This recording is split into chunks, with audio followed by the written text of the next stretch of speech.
Nosotros vamos a charlar con un representante de los preparadores físicos de lo más importante que hemos tenido en la República Argentina y que seguimos teniendo, como el señor Fernando Signorini. Hablar de Signorini, la primera imagen que surge es Maradona, Menotti, selección argentina y demás. Es un verdadero placer tenerlo en nuestra mesa de trabajo. Buen día, Fernando, ha sido muy atento. Gabriel Penice es mi nombre. ¿Cómo te va, Gabriel? Buen día. ¿Qué tal? Buen día. Bueno, ¿cómo se toma este Mundial de Clubes? Generalmente todos estos campeonatos empiezan con una importancia relativa, creo yo, más que nada de parte de los europeos que los sudamericanos, que van más entusiasmados. Pero desde el físico, ¿no? Después de una temporada tan dura como la que llevaron adelante, ¿cómo se trabaja esto? Bueno, es muy difícil, ¿no? Muy complejo, porque los jugadores llegan después de temporadas agotadoras, los calendarios son cada vez más apretados, más exagerados. Ya hace mucho que los principales técnicos del mundo vienen reclamando acerca de eso, y no solamente del agotamiento desde el punto de vista físico, sino y sobre todo desde el emocional. Yo creo que hace bien Ancelotti, hace bien Luis Enrique en quejarse, pero con quejarse no alcanza. Yo digo, si se quejan, porque eso está mal, ¿para qué van? ¿Hasta cuándo van a dejar que los dirigentes del fútbol, a los que ahora se incluyen los jeques árabes, que no sé, que pueden saber de fútbol, decidan lo que tienen que hacer? Y ellos aceptan y van. Y los jugadores nunca van a decir nada, porque ellos son en definitiva los principales actores y se bajan del escenario. ¿Quién va a jugar? ¿Infantino? Esto ya pasó en el 86 cuando Diego tuvo ese primer estertor en contra de la bestialidad que se jugara a la hora en que se jugaba, con la temperatura altísima del DF, menor presión parcial de oxígeno, altísimo humor. Y entonces ya recuerdo que el jefe de la estancia, Avalanche, dijo que los jugadores se callen y jueguen. Por eso le dije a Diego, te equivocaste, no te tendrías que haber callado y no tendrías que haber jugado, haberse puesto de acuerdo con los capitanes de los equipos y pararle el mundial, el medio del mundial, para decirle no se equivoquen, ¿eh? El fútbol es nuestro, el fútbol es de los jugadores. Y ahora siguen igual.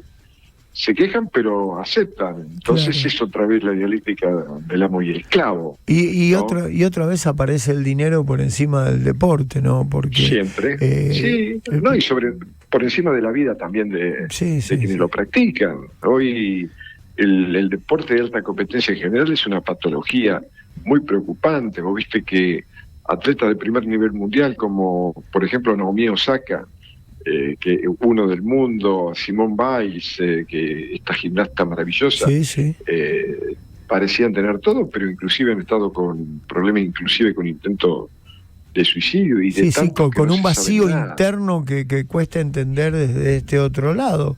Cuando uno dice, bueno, tienen todo ahí y empiezan a caer hasta el ostracismo mismo. Bueno, yo en su momento lo escuché a Rodri, el volante central, el fantástico jugador del Manchester City, quejarse por el calendario y después terminó con una rotura de ligamentos que recién ahora se está recuperando. Sí, lo recuerdo. Yo a Rodri lo leí también, pero como decís vos, el circo continúa, no lo paran. No, de ninguna manera, precisamente por eso, porque el mundo del fútbol está lleno de ovejas que responden al mandato del rebaño, de pastores que son brutalmente insensibles y que están empujando al deporte hacia un abismo de que va a ser muy difícil de salir, pero todo se alinea en esta locura que se vive en el mundo. Hoy mismo estaba mirando este ataque de Israel a zonas residenciales de Irán, y entonces el mundo está a punto de explotar, y el sistema necesita de este tipo de entretenimiento, ¿no? Que sea el árbol que tape el monte de los verdaderos problemas, como han encontrado en el fútbol un reemplazo a la religión como opio de los pueblos, ¿no? Por eso recuerdo lo de Borges cuando dice que el fútbol es popular porque la estupidez es popular, ¿no?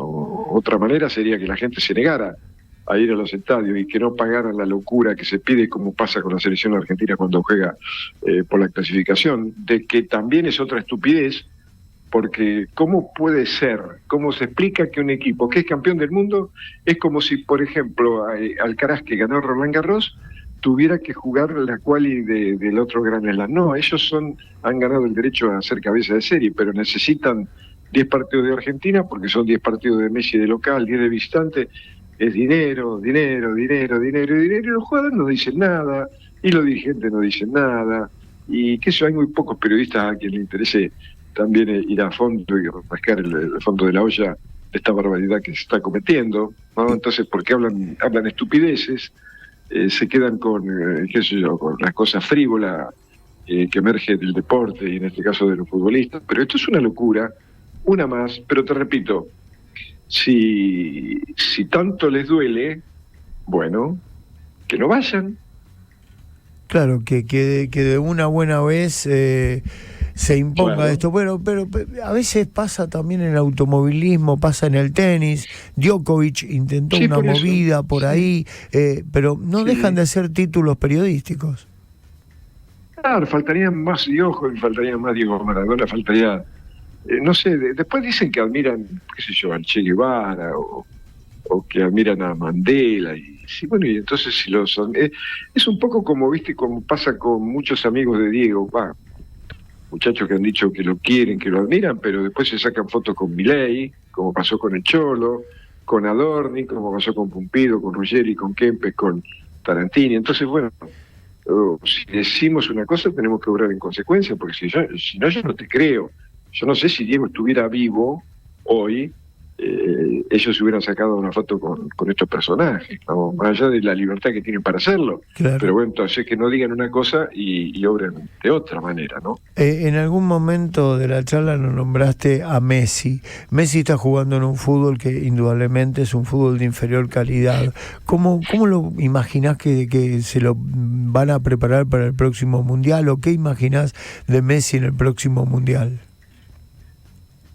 Lo que pasa es que Leo ya creo que marcó una huella demasiado importante en el fútbol como para esperar que alguien lo tenga que preparar. El que tiene que decir lo que hacer es él, pero tiene que dejar el entusiasmo de lado, y eso le va a ser muy difícil, y hacer lo que tiene que hacer para llegar en las mejores condiciones, para llegar sano, llegar fresco, no llegar saturado desde el punto de vista físico y mental, y reservarse y aceptar que a lo mejor no está para jugar todos los partidos, y entonces charlarlo con el cuerpo técnico y fundamentalmente con el cuerpo médico, que es el que lo puede ayudar a entender, y graduar sus esfuerzos de acuerdo a sus posibilidades, ¿no? Hoy los preparadores físicos, Fernando, van más al límite que en la época que vos estabas, por ejemplo, al frente de la selección. Se cuida cada vez menos al jugador, se le trata de dar más potencia, pero se lo lleva a una posición de que en cualquier momento se rompe. Sí, bueno, porque se sigue cometiendo el error de tener preparadores físicos, ¿no? ¿Qué es eso del preparador físico? Yo no soy un preparador físico, yo soy preparador de jugadores de fútbol. Si fuera preparador físico me dedicaría al atletismo, porque el atleta sí necesita el músculo, porque tiene un solo problema para resolver: el velocista para correr rápido, el saltador en alto para lograr la máxima altura, el largo para la longitud, los lanzadores son deportes de cadena cerrada. El sistema cognitivo no está para nada implicado porque tiene que resolver ese solo problema, y el emocional tampoco, porque cualquier atleta que salga último en la próxima competencia va a ser titular. El fútbol es muchísimo más complejo. El jugador, cada vez que recibe la pelota, tiene por lo menos 14 o 15 elecciones que tiene que elegir a favor de la eficacia. Uno, pasarle la pelota a cualquiera de sus 10 compañeros, gambetear y serían 11, tirar al arco 2, tirar al centro 13, tirar afuera 14, qué sé yo, tiene un montón. Y lo tiene que decidir a favor de la eficacia, porque si se equivoca puede ser gol de lo contrario, y eso le vale que a lo mejor el próximo partido no sea titular, pierda la posibilidad de un contrato.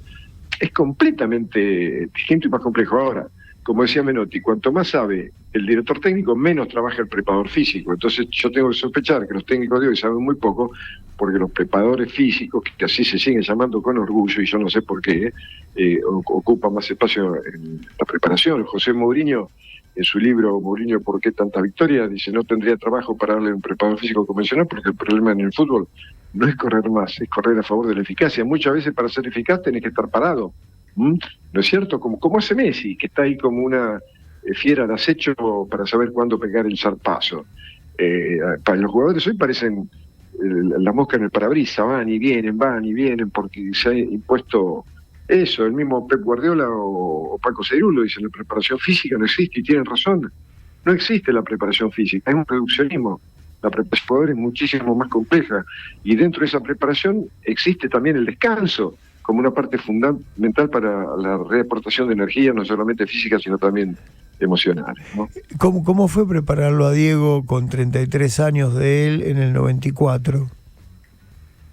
Fue lo mejor que me pasó, por eso yo siempre he dicho y digo y seguiré diciendo que esos 10 días fundamentalmente esos 10 días que pasamos en el Marito, en La Pampa, cerca de Santa Rosa, fueron los que elijo y preservo con mayor ternura, digamos, de los casi 4.000 que pasé con él. Era un momento muy especial de su vida, era un enorme desafío.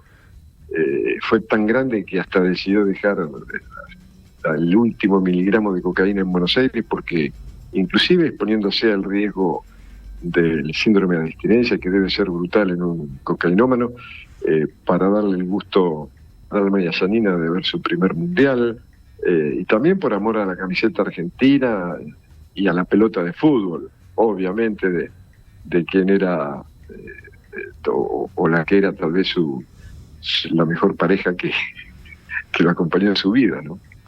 Si hoy tuvieras que elegir un personaje del fútbol para leer, para seguir, nos hemos sorprendido un poco por una cuestión de vida con Luis Enrique, y aparte porque ganó también, ¿no? Parecería que a lo mejor si no hubiera ganado no hubiera sido tan importante lo suyo, cuando es una enseñanza de vida hasta difícil de entender para muchos, fundamentalmente para los que somos padres. Sí. Pero ¿qué reflexión te lleva a eso? ¿O a quién elegirías vos como un personaje a seguir dentro del fútbol? No, si eligiera a uno solo sería injusto.